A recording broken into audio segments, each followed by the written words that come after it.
नमस्कार साथियों। दक्ष प्रजापति की कई पुत्रियां थीं। सभी पुत्रियां गुणवती थीं, पर दक्ष के मन में संतोष नहीं था। वे चाहते थे उनके घर में एक ऐसी पुत्री का जन्म हो जो शक्ति संपन्न हो, सर्व विजयिनी हो। दक्ष एक ऐसी पुत्री के लिए तप करने लगे। तप करते करते अधिक दिन बीत गए तो भगवती आद्या ने प्रकट होकर कहा, मैं तुम्हारे तप से प्रसन्न हूँ। मैं स्वयं पुत्री के रूप में तुम्हारे यहाँ जन्म धारण करूंगी। मेरा नाम होगा सती। फलतः भगवती आद्या ने सती रूप में दक्ष के यहाँ जन्म लिया। उन्होंने बाल्यकाल में ही कई ऐसे अलौकिक कृत्य कर दिखाए थे जिन्हें देखकर स्वयं दक्ष को भी विस्मय की लहरों में डूब जाना पड़ा। जब सती विवाह योग्य हुई तो दक्ष को उनके लिए वर की चिंता हुई। उन्होंने ब्रह्मा जी से परामर्श किया। ब्रह्मा जी ने कहा, सती आद्या का अवतार है। आद्या आदि शक्ति और शिव आदि पुरुष है। अतः सती के विवाह के लिए शिव ही योग्य और उचित वर है। दक्ष ने ब्रह्मा जी की बात मानकर सती का विवाह भगवान शिव के साथ कर दिया। सती कैलाश में जाकर भगवान शिव के साथ रहने लगी। यद्यपि भगवान शिव दक्ष के जमाता थे, किंतु एक ऐसी घटना घटी जिसके कारण दक्ष के हृदय में भगवान शिव के प्रति बैर और विरोध पैदा हो गया। घटना इस प्रकार थी कि एक बार ब्रह्मा जी ने धर्म के निरूपण के लिए एक सभा का आयोजन किया था। सभी बड़े बड़े देवता सभा में एकत्र थे। भगवान शिव भी एक ओर बैठे थे। सभा मंडल में दक्ष का आगमन हुआ। दक्ष के आगमन पर सभी देवता उठकर खड़े हो गए, पर भगवान शिव खड़े नहीं हुए। उन्होंने दक्ष को प्रणाम भी नहीं किया। फलतः दक्ष ने अपमान का अनुभव किया। केवल यही नहीं, उनके हृदय में भगवान शिव के प्रति ईर्ष्या की आग जल उठी। वे उनसे बदला लेने के लिए समय और अवसर का प्रतीक्षा करने लगे। भगवान शिव कैलाश में दिन रात राम राम कहा करते थे। सती के मन में जिज्ञासा उत्पन्न हो उठी। उन्होंने अवसर पाकर भगवान शिव से प्रश्न किया, आप राम राम क्यों कहते हैं? राम कौन है? भगवान शिव ने उत्तर दिया, राम आदि पुरुष हैं, मेरे आराध्य हैं, सगुण भी हैं, निर्गुण भी हैं। किंतु सती के कंठ के नीचे बात उतरी नहीं। वे सोचने लगी, अयोध्या के नृपत दशरथ के पुत्र राम आदि पुरुष के अवतार कैसे हो सकते हैं? वे तो आजकल अपनी अर्धांगिनी सीता के वियोग में दंडक वन में उन्मत्तों की भांति विचरण कर रहे हैं। वृक्ष और लताओं से उनका पता पूछते फिर रहे हैं। यदि वे आदि पुरुष के अवतार होते तो क्या इस प्रकार आचरण करते? सती के मन में राम की परीक्षा लेने का विचार उत्पन्न हुआ।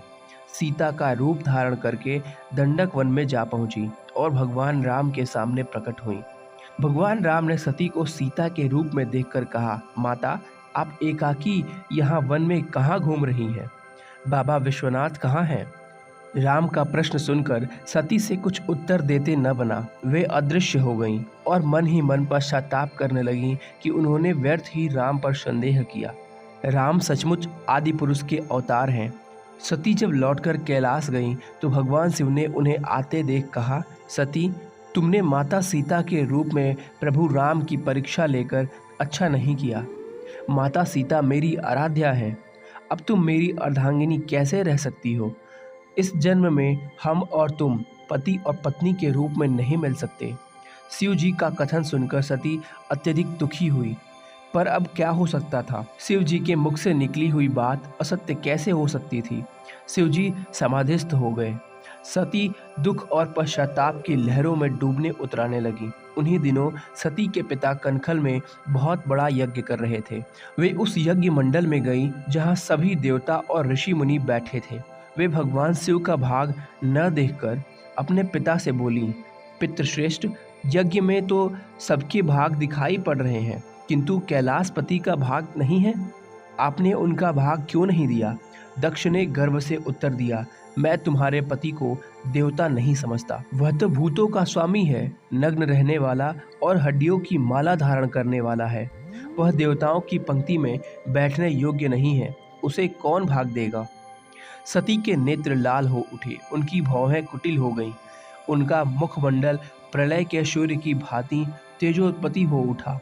उन्होंने पीड़ा से तिलमिलाते हुए कहा, ओह, मैं इन शब्दों को कैसे सुन रही हूँ? मुझे धिक्कार है। देवताओं, तुम्हें भी धिक्कार है। तुम भी उन कैलाशपति के लिए इन शब्दों को कैसे सुन रहे हो, जो मंगल के प्रतीक हैं, जो क्षण मात्र में संपूर्ण सृष्टि को नष्ट करने की शक्ति रखते हैं। मेरे स्वामी हैं। नारी के लिए उसका पति ही स्वर्ग होता है। जो नारी अपने पति के लिए अपमानजनक शब्दों को सुनती है, उसे नरक में जाना पड़ता है। पृथ्वी सुनो, आकाश सुनो और देवताओं तुम भी सुनो।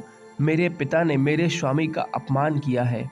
मैं अब एक क्षण भी जीवित नहीं रहना चाहती। सती अपने कथन को समाप्त करती हुई यज्ञ के कुंड में कूद पड़ी। जलती हुई आहुतियों के साथ उनका शरीर भी जलने लगा। यज्ञ मंडप में खलबली पैदा हो गई। हाहाकार मच गया।